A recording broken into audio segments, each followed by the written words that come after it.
শুনে আমার যেটা মনে হয়েছে যে দুটো কণ্ঠস্বর পাওয়া যাচ্ছে, একটা কুণাল ঘোষের কণ্ঠস্বর, একটা অভিষেক ব্যানার্জির কণ্ঠস্বর। কিন্তু আজকের তারিখে লিখে রাখা দাও একটা কথা বলছি, আমার নামও শতরূপ ঘোষ। এই কুণাল ঘোষ সারদার চিটিংবাজির জন্য জেল খেটেছে। কুণাল ঘোষকে জাল অডিও কাণ্ডের জন্য জেলের ভাতর পেটে ঢোকাবো আমরা। আজকের তারিখ দিয়ে বলে দিচ্ছি, মিলিয়ে রেখে দেবে। আগে মিলিয়ে নিল, তারপরে গ্রেপ্তার করলো। গ্রেপ্তার না করে ভয়েস স্যাম্পল পেলো কোথায়? ওই বিধাননগর কমিশনারেটের ওই পুলিশের সঙ্গে কলতান যাত্রীবেলা ফোনে গল্প করে। বিধাননগর থানার পক্ষ থেকে, পশ্চিমবঙ্গ সরকারের পক্ষ থেকে ঘোষণা না করে তৃণমূল কংগ্রেসের এক দলীয় নেতা তিনি প্রেস কনফারেন্স করে ঘোষণা করছেন। আমরা জানতাম যে তৃণমূল কংগ্রেসের প্রধান মুখপাত্র কুণাল ঘোষ, এখন কি বিধাননগর কমিশনারেটের প্রধান মুখপাত্র শ্রী কুণাল ঘোষ বিধাননগর থানার পুলিশের হয়ে কুণাল ঘোষ প্রেস কনফারেন্স করে জানাচ্ছেন।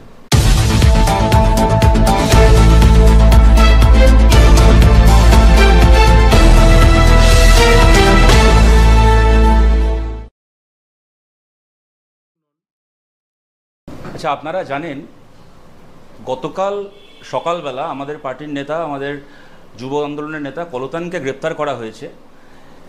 যেটা শোনা যাচ্ছে নাকি একটি, বা পুলিশের পক্ষ থেকে জানানো হয়েছে বিধাননগর কমিশনারেটের পক্ষ থেকে, যে নাকি একটি অডিও টেপ, যা কিনা তার আগের দিন সন্ধ্যেবেলা বা বিকেলের দিকে তৃণমূলের নেতা কুণাল ঘোষ তিনি প্রেস কনফারেন্স করে প্রথমে একটি অডিও টেপ শোনান। তাতে তিনি কোনো নাম বলেননি, ক খ গ ঘ ইত্যাদি বর্ণমালার বিভিন্ন অক্ষর তার উপর দিয়ে কাজটা সেরে নিয়েছিলেন। তো তিনি শোনান যে নাকি একটা ভয়ঙ্কর নাশকতা চক্রান্ত হয়েছে, ইত্যাদি হয়েছে। তাতে দুজন ব্যক্তির কথোপকথন শোনা যায় এবং সেই টেপ আপনারা সবাই শুনেছেন। তারপরে আমরা শুনতে পারি যে সেদিন রাত্রিবেলা নাকি সেই, এবং আপনারাই সাংবাদিকরা দেখান, সংবাদ মাধ্যমের পক্ষ থেকে আপনারা জানান, নাকি একটি সুমোটো এফআইআর বিধাননগর থানার পক্ষ থেকে কি বিধাননগর কমিশনারেটের পক্ষ থেকে ইনিশিয়েট করা হয়েছে। এবং সেই সুমোটো এফআইআরের ভিত্তিতে কুণাল ঘোষের প্রোভাইড করা অডিও টেপটার সামনে আসার পরে সুমোটো এফআইআরের ভিত্তিতে প্রথমে হালতু থেকে একজনকে গ্রেপ্তার করা হয়, যার কিনা পরিচয় দেওয়া হয় সে নাকি অতিবাম নেতা। এবং তারপরের দিন ভোরবেলা ইতিমধ্যে তৃণমূলের কিছু কর্মী সমর্থক, তারা আমাদের কাছে সেই সব স্ক্রিনশট রয়েছে, তারা ফেসবুকে কলতানের নাম নিয়ে লেখা শুরু করে যে সেই টেপে অপর ব্যক্তি নাকি কলতান দাশগুপ্ত। এবং পরের দিন ভোরবেলা একটি পার্টি কর্মসূচি থেকে বাড়ি ফেরার সময় তাকে পুলিশ গ্রেপ্তার করে এবং পুলিশ প্রেস কনফারেন্স করে বলে যে দুপুরের দিকে যে তারা নাকি ভয়েস স্যাম্পল ইত্যাদি মিলিয়ে নিয়েছে এবং তাতে ওরা বুঝেছে এটা কলতানের কণ্ঠস্বর। এবং অপরজন যে নাকি বাম নেতা, অতিবাম নেতা, পুলিশের পক্ষ থেকেই বলা হয়, সে নাকি এটা কনফার্ম করেছে ইত্যাদি ইত্যাদি। এবার দেখুন, আপনাদের কাছে যেটা এখন বলার বা দেখানোর, বিধাননগর কমিশনারেট থেকে যে এফআইআরটা ওনারা রুজু করেছেন তার একটা যে কপি, ওনাদের যে কপি সেটা আমাদের হাতে এসছে। যেটা বলা হলো যে সন্ধেবেলা, বিকেলবেলা, আমি সন্ধে বলবো না, বিকেলবেলা কুণাল ঘোষ প্রেস কনফারেন্স করার পরে, অডিওটা কুণাল ঘোষ পাবলিশ করার পরে নাকি তার ভিত্তিতে থানা তাদের প্রসেস ইনিশিয়েট করেছে, তারা সুমোটো কগনিজেন্স নিয়েছে ব্যাপারটার এবং এফআইআর করেছে। কিন্তু এক্ষেত্রে আমরা দেখতে পাচ্ছি, যখন এটা শুনেছিলাম তখন আমাদের সন্দেহ হয়েছিল যে কুণাল ঘোষের করা কোনো অভিযোগকে আমাদের রাজ্যের পুলিশ এত সিরিয়াসলি কবে থেকে নেওয়া শুরু করলো। কুণাল ঘোষ যখন বলেছিলেন মমতা বন্দ্যোপাধ্যায়ের বাড়িতে সারদার সব টাকা রাখা আছে, তখন তো পুলিশ সুমোটো এফআইআর করেনি ওনার কথার ভিত্তিতে। আচ্ছা, মমতা বন্দ্যোপাধ্যায় না হয় অনেক বড় নেত্রী, রাজ্যের মুখ্যমন্ত্রী, তার বিরুদ্ধে সুমোটো এফআইআর করার ক্ষমতা হয়নি। কিন্তু এই তো সেই দিন কুণাল ঘোষ বললেন সুদীপ বন্দ্যোপাধ্যায় সম্পর্কে তার নাকি বিভিন্নভাবে রোজভ্যালির থেকে উপার্জিত টাকা এইখানে খাটে, ওইখানে খাটে, ইত্যাদি ইত্যাদি বললেন। তখন কোনো সুমোটো এফআইআর পুলিশ ইনিশিয়েট করলো না, কি ব্যাপার? কিন্তু হঠাৎ করে কুণাল ঘোষ এত সিরিয়াস মানুষ কবে হয়ে গেলেন যে তার বলা কথার ভিত্তিতে পুলিশকে সুমোটো এফআইআর ইনিশিয়েট করতে হলো? পরে আমরা যে এফআইআর কপিটা হাতে পেলাম, আপনাদেরকে আমি হোয়াটসঅ্যাপে দিয়ে দেবো, যেটা আমাদের কাছে যে কাগজটা আমরা বার করলাম বিধাননগর থেকে, সেখানে দেখা যাচ্ছে 13 তারিখ মানে পরশু দিন ওনারা জিডিটাকে ইনিশিয়েট করেছিলেন, সময় দিয়েছেন দুপুর 2:15, দুপুর 2:15, 14:15 আওয়ার্স। এটা এই কারণে আপনাদেরকে দেখাচ্ছি, এটা এই কারণে বলছি, তাহলে ঘটনাটা কি? যেটা কুণালবাবুরা দাবি করছেন যে ওনারা নাকি কোনো সূত্রের মারফত একটা অডিও কনভারসেশন পেয়েছেন, ওনারা সেটাকে প্রকাশ করেছেন প্রেস কনফারেন্স করে, এবং তার ভিত্তিতে বিধাননগর কমিশনারেট তাদের একটা আইনি প্রক্রিয়া শুরু করেছে, এইটা সত্যি? নাকি বিধাননগর কমিশনারেট যে আইনি প্রক্রিয়া কোনো এক প্রভুর নির্দেশে কি কোনো এক সাহেবের নির্দেশে দুপুরবেলায় শুরু করে দিয়েছিলেন, দুপুর 2:15 থেকে তারা ফর্মাল জিডি করে এফআইআর করে তাদের কাজ শুরু করে দিয়েছিলেন, সেইটা কমিশনারেটের পক্ষ থেকে, বিধাননগর থানার পক্ষ থেকে, পশ্চিমবঙ্গ সরকারের পক্ষ থেকে ঘোষণা না করে তৃণমূল কংগ্রেসের এক দলীয় নেতা তিনি প্রেস কনফারেন্স করে ঘোষণা করছেন। আমরা জানতাম যে তৃণমূল কংগ্রেসের প্রধান মুখপাত্র কুণাল ঘোষ, এখন কি বিধাননগর কমিশনারেটের প্রধান মুখপাত্র শ্রী কুণাল ঘোষ, বিধাননগর থানার পুলিশের হয়ে কুণাল ঘোষ প্রেস কনফারেন্স করে জানাচ্ছেন। অর্থাৎ কত বড় একটা তদন্তের নামে কত বড় একটা তঞ্চকতা হচ্ছে। এখানে কে পুলিশ, কে তৃণমূল নেতা? পুলিশ তৃণমূলকে চালাচ্ছে না তৃণমূল পুলিশকে চালাচ্ছে, নাকি একটা ঘর থেকে ঠিক হচ্ছে কিভাবে কি করা হবে, কোন বিরোধীকে কিভাবে ফাঁসানো হবে? এনারা সমালোচনা করেন এজেন্সির ব্যবহারের, কেন্দ্রের সরকারের বিরুদ্ধে সঠিক সমালোচনা করেন, কিন্তু এজেন্সির যে নির্লজ্জ ব্যবহার আমরা এক্ষেত্রে দেখলাম, এই প্রমাণ এবং এই প্রশ্ন আমরা আদালতে উপস্থিত করব। আমার বিশ্বাস বিধাননগর কমিশনারেটের পক্ষ থেকে হয় ওনারা এটার উত্তর দেবেন, আর যদি না দিতে পেরেছেন সেক্ষেত্রে আদালতকে আমরা অনুরোধ করব, আদালতের কাছে আমরা আবেদন করব যে তদন্তের নামে এটা কী ধরনের তঞ্চকতা চলছে এবং এটা বরদাস্ত করা যাবে কি না সেটা আপনারা ঠিক করুন, এবং কঠোর থেকে কঠোরতম ব্যবস্থা এখানে। দেখুন, তৃণমূলের কোনো নেতাকে নিয়ে আমাদের নতুন করে বলার কিছু নেই, এনারা নিচতার এহেন তল নেই যা স্পর্শ করতে পারেন না, কিন্তু সরকারের একজন অফিসার, পুলিশের একজন অফিসার, তার কাছ থেকে কোনো বিরোধী দল, তার কোনো নেতা কর্মী বা কোনো আন্দোলনকারী এইরকম চক্রান্তের শিকার কেন হবেন? আমরা জানতে চাই বিধাননগর কমিশনারেটের কাছে ঘটনাটা কি। আপনারা সুমোটো এফআইআর করেছিলেন কুণাল ঘোষের করা কুণাল ঘোষের করা প্রেস কনফারেন্সের ভিত্তিতে, ওনার পাবলিশ করা অডিওর ভিত্তিতে, এইটা সত্যি? তাহলে এখানে সময়টা তার আগের কি করে হয়? 2 ঘন্টা 2.5 ঘন্টা আগের কি করে হয়? আর যদি ব্যাপারটা এরকম হয়ে থাকে যে আপনারা অডিও টেপ আপনাদের মতো করে আপনাদের হাতে এসেছিল, বানিয়ে দেওয়া হয়েছিল, সাজিয়ে দেওয়া হয়েছিল, না সত্যি সত্যি দেওয়া হয়েছিল, আমি সেই তর্কে যাচ্ছি না, আদালত তার বিচার করবে। আপনারা বলেছেন আপনারা নাকি ভয়েস মিলিয়ে দেখেছেন, কোথায় মিলিয়েছেন, কি মিলিয়েছেন, কোন ল্যাবরেটরি থেকে মিলিয়েছেন, কোন এখতিয়ারে মিলিয়েছেন, আগে গ্রেপ্তার করে তার ভয়েস স্যাম্পল নিয়ে মিলিয়েছেন, নাকি আগে মিলিয়ে তারপরে গ্রেপ্তার করেছেন? কেন আগে মেলালেন? পশ্চিমবাংলায় 10 কোটি মানুষ আছে, হঠাৎ একটা অডিও টেপ পেয়ে কল্লোদানের সঙ্গে মেলানোর কেন ইচ্ছে হলো? এই যাবতীয় জবাব আপনারা আদালতে দেবেন। কিন্তু যদি আপনারা কুণাল ঘোষের করা প্রেস কনফারেন্সের ভিত্তিতে এইটা সুমোটা চালু করে থাকেন, তাহলে আপনাদের খাতায় সময়টা দুপুর 2:15 কেন? এবং যদি ব্যাপারটা এরকম হয়ে থাকে যে আপনারা আগে থেকে এটাকে হাতে পেয়ে শুরু করেছিলেন, সেক্ষেত্রে আপনাদের হাতে থাকা একটা টেপ, যার ভিত্তিতে আপনারা একটা লিগ্যাল প্রসিডিং করছেন, সেটা তৃণমূলের প্রেস কনফারেন্স থেকে মানুষের সামনে আনা হচ্ছে কেন এবং ঘোষণা করা হচ্ছে কেন? তৃণমূল আপনাদের থানা চালায় নাকি আপনাদের থানা থেকে তৃণমূল চালানো হয়? এর জবাব আমরা দাবি করছি।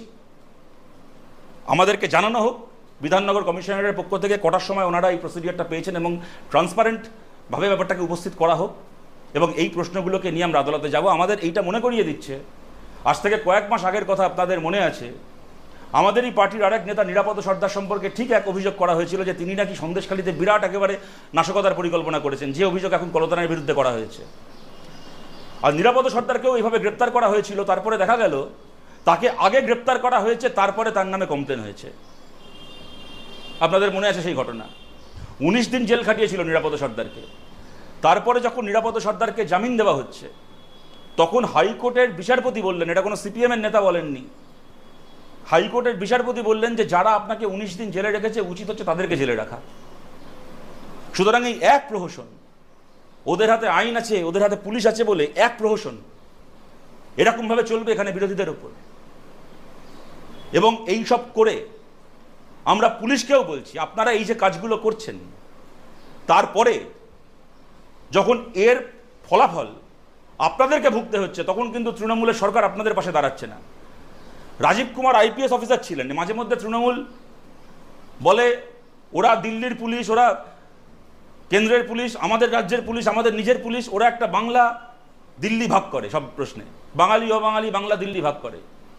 যখন একজন আইপিএস অফিসার রাজীব কুমারকে গ্রেপ্তার করার জন্য সিবিআই গেছিলেন, তখন স্বয়ং মমতা বন্দ্যোপাধ্যায় তার বাড়ির বাইরে ধর্ণা দিয়ে সেই গ্রেপ্তারি আটকেছিলেন। কিন্তু যখন কলকাতার একজন পুলিশ অফিসারকে, একটি থানার ওসিকে গ্রেপ্তার করা হলো, তার বিরুদ্ধে আমাদের হাজারো অভিযোগ আছে। সেই দিন রাত্রির বেলা তিলোত্তমার ঘটনায়, অভয়ের ঘটনায় তার ভূমিকাকে নিয়ে হাজারো প্রশ্ন আছে। আমরা স্বাগত জানাচ্ছি তার বিরুদ্ধে সিবিআই যে তদন্ত করছে, আমরা স্বাগত জানাচ্ছি। কিন্তু এই কথাটা বলছি যে যখন রাজীব কুমারের জন্য মমতা বন্দ্যোপাধ্যায় ধর্ণা দিতে পারেন, আর কলকাতা পুলিশের একজন অফিসার যখন ওনাদের নির্দেশিত পথে কাজ করতে গিয়ে বিপদে ফাঁসলেন, তার পাশে দাঁড়ানোর জন্য মমতা বন্দ্যোপাধ্যায় ছেড়ে দিন কোনো পাড়ার কাউন্সিলরকে তৃণমূলের খুঁজে পাওয়া যায় না। অতএব পুলিশ কর্মীদের কাছে আমরা আবেদন করছি, আপনারা ভেবে দেখুন আপনারা আর কতদিন সরকার এবং তৃণমূল কংগ্রেসের এই বেআইনি নির্দেশগুলোকে মেনে আপনারা আদালতের কাছে জবাবদিহির জায়গায় যাবেন, আপনারা তদন্তের সামনে দাঁড়াতে এবং আপনাদের কৃতকর্মের শাস্তি পেতে আপনারা প্রস্তুত আছেন কিনা। কেননা সত্যি সত্যি এবার একটা বাড়াবাড়ির পর্যায়ে চলে যায়। এবং তার পাশাপাশি আপনাদেরকে একটা কথা, এর একটি জিনিস দেখাচ্ছি, সঞ্জীব দাস বলে অপর যে ব্যক্তিকে গ্রেপ্তার করা হচ্ছে, নাকি যার কথার ভিত্তিতে কলতানকে গ্রেপ্তার করা হয়েছে বলে বলা হচ্ছে, ঠিক ভুল আমরা জানি না, তার পরিচয় দেওয়া হয়েছে সে নাকি এক অতিবাম নেতা। এই সঞ্জীব দাসের ফেসবুকের ফ্রেন্ড লিস্টে যারা আছে, সেই রকম কিছু সূত্র থেকে আজকে আপনাদের অনেকের চোখে পড়ে থাকবে ফেসবুকে কিছু পোস্ট করা হয়েছে। সঞ্জীব দাসের একটি ফেসবুক পোস্ট 21শে সেপ্টেম্বর 2017 সালে করা, যেখানে তিনি পার্থ চট্টোপাধ্যায়ের ছবি পোস্ট করে লিখেছিলেন মাই গডফাদার।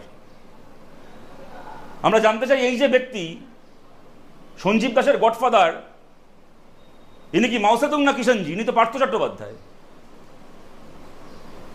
ইনি কবে থেকে অতিবামদের গডফাদার হওয়া শুরু করলেন? সুতরাং আমরা পরিষ্কার এই কথা বলছি যে পাড়ার একটা তৃণমূলের ছেলেকে ডেকে এনে, পাড়ার একটা তৃণমূলের চ্যাংড়া ছেলেকে ধরে তাকে দিয়ে মিথ্যে সাক্ষ্য আদায় করিয়ে তাকে অতিবাম সাজিয়ে আমাদের পার্টির এক নেতাকে গ্রেপ্তার করা থেকে শুরু করে এই আন্দোলনকে কালিমালিপ্ত করার চেষ্টা করা হচ্ছে। কে এই সঞ্জীব দাসের কি পরিচয়? কোন অতিবাম সংগঠনের সে সদস্য?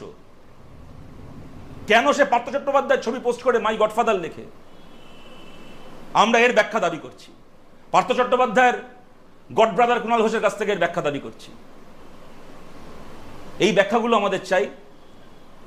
এবং আদালতের কাছে আমি যে কথাটা বলে আমি আমার কথা শেষ করছি, যেটা আমরা এর আগেও বললাম, এদের হাতে ক্ষমতা আছে বিরোধীদেরকে মিথ্যে অভিযোগে গ্রেপ্তার করার কাজটা এটা গত 10-12 বছর ধরে করে এসছে। কিন্তু বিরোধীদের ওপর মিথ্যে এভিডেন্স প্লান্ট করার যে নোংরামি এরা শুরু করেছে, এই ব্যাপারে আমরা আদালতের হস্তক্ষেপ আমরা দাবি করছি, আমরা আবেদন করছি। এবং পুলিশের যারা যারা এই কাজের সঙ্গে যুক্ত, তাদেরও যেন বিচার হয়, সেই প্রক্রিয়ায় আমরা এগোবো। এবং তার ঠিক আগের দিন যেদিনকে অডিওটা রিলিজ করা হলো, যেদিনকে আপনি বলছেন যে আগে থেকে এটা ফ্রেম করা হয়েছিল, কলতান সেদিনকে তাকে যখন জিজ্ঞাসা করা হয় এই অডিওর ব্যাপারে, তিনি কোথাও এটা বলেননি এখনো পর্যন্ত যে এটা আমার কণ্ঠস্বর নয়। আপনারা কি নিশ্চিত করে বলছেন যে এই অডিওটা অন্যভাবে কিছু করা? দেখুন, উনি বলবেন কেন? উনি বলবেন কেন? আপনি যদি আমাকে একটা মনে করুন সোনু নিগমের গান শোনান, আমি কি শুনে বলবো যে এটা আমার কণ্ঠস্বর নয়? আমি তো গানটা শুনবো, গানটা আমার ভালো লাগলো কি খারাপ লাগলো সেটা আমি বলবো। হঠাৎ করে কলতান বলতে যাবে কেন যে এটা আমার কণ্ঠস্বর নয়? ওকে তো কেউ প্রশ্নও করেনি যে এটা আপনার কণ্ঠস্বর কিনা। গ্রেপ্তার করার পরে ওকে প্রশ্ন করা হয়েছে এবং একজন রেসপন্সিবল নেতার মতো করে ও বলেছে, ওর কাছে ওর গ্রেপ্তারির থেকে এই আন্দোলনের স্বার্থ বড়। ও বলেছে যে আন্দোলন যে পথে চলছে সেখান থেকে নজর ঘোরানোর চেষ্টা, কিন্তু আমরা আন্দোলনের পথে আমরা সৎ থাকছি। এবং আমি একটা কথা আপনাদেরকে ভেবে দেখার জন্য বলছি, যে ধরুন একটি টেপ কারোর হাতে আসলো, যদি বুঝতাম যে সঞ্জীব দাস বলে ব্যক্তিটি পুলিশের কাছে গিয়ে টেপটি দিয়েছে, দিয়ে বলেছে শুনুন এরকম একটা কথা আমি ভুল করে বলে ফেলেছিলাম একজনের সাথে, কিন্তু পরে আমার চেতনার উন্মেষ ঘটেছে, আমি বুঝেছি কথাগুলো ভুল হয়ে গেছে, এই আপনারা নিন টেপটা, তা এটা বুঝতাম।